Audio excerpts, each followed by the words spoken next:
I am 71 years old. I am sitting at a mahogany dining table that cost me $12,000. It seats 8. Tonight, like every night, I am the only one here.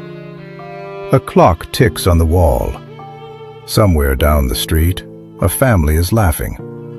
And the only other sound is my fork hitting this plate, echoing off walls that haven't heard a conversation in years. I'm worth $14 million, and nobody on this earth will eat a meal with me. There's a chair at the other end of this table. The cushion is slightly indented, like someone used to sit there. But touch it, and it's cold.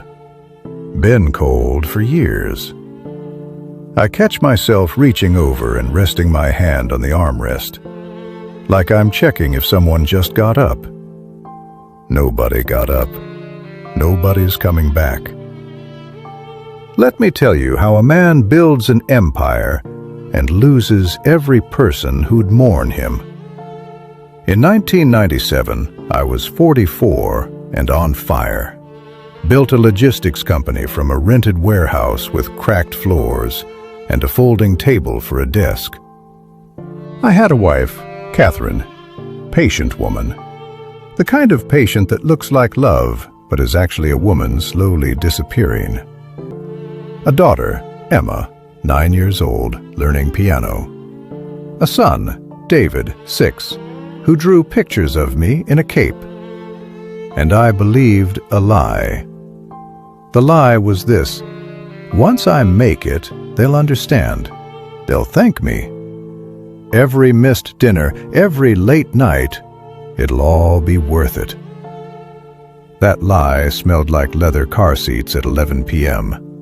It sounded like a microwave humming at midnight, while I ate standing up because sitting at an empty table felt too honest. Catherine left a plate wrapped in foil for me every night.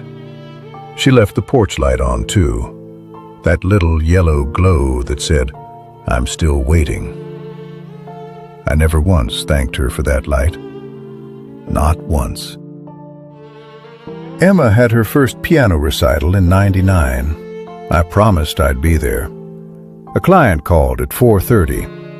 The problem could have waited till morning. I chose the call. Somewhere across town, a little girl in a black dress looked for her father's face in the audience and didn't find it. I told myself, next time. Next is the most dangerous word a busy man knows. While you're saying next, life is saying last. Last recital, she'll look for you. Last anniversary your wife will cry about. Last time your son draws you in a cape. Now let me tell you about the night that broke me. Thanksgiving 2014. I came home early for once, bought a $90 bottle of wine, walked up to my own front door feeling like a stranger. I stepped into the dining room doorway. 5 place settings. 5.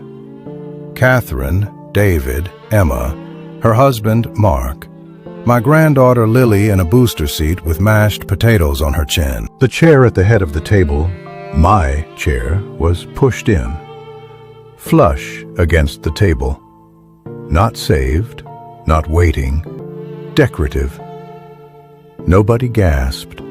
Catherine looked up and said, "Oh, there's leftovers in the kitchen if you want to fix a plate." The room smelled like roasted turkey I didn't carve, gravy I wasn't asked to bless, warm bread passed around a table that didn't include me. And then my granddaughter, 4 years old, tugged Emma's sleeve and said, "Mommy, who's that?" Who's that? My own granddaughter didn't know my face. I stood there holding wine nobody asked for, and a 4-year-old looked at me like a delivery man at the wrong address. There was no argument, no drama. They'd learned to have Thanksgiving without me. I trained them. Every missed dinner was a lesson. They stopped pulling out my chair. They stopped leaving the light on. Catherine divorced me in 2016. She wasn't angry. She said, "I'm just done waiting for someone who was never going to arrive." My daughter calls on birthdays. 7 minutes, polite. My son doesn't call. I don't blame him. I retired 3 years ago, bought this table, 8 chairs. Every night I set 2 places, sit down, and eat across from an empty seat with a cold cushion. The sound of one fork on one plate in an empty house.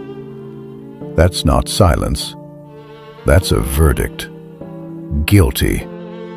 Sentenced to supper for one. Now let me talk to you. You're watching this late, on your phone. Your kid asked you to play today and you said, "In a minute." Your wife asked if you'd be home for dinner. She said, "Okay," in that flat voice that means she's learning to stop asking. You think the grind has a finish line. You think everyone will be waiting there, proud. Let me tell you what's waiting. A man named Todd. He sits in my office now. The company replaced me in 6 weeks. Nobody there remembers my birthday. The thing I chose over my family forgot me first. Put the phone down. Walk into whatever room your family is in. Sit down. Ask about their day. Listen. Go sit in your chair while they still pull it out for you. Before you become an old man eating alone at a $12,000 table, reaching for the armrest of a chair nobody sits in, go home tonight.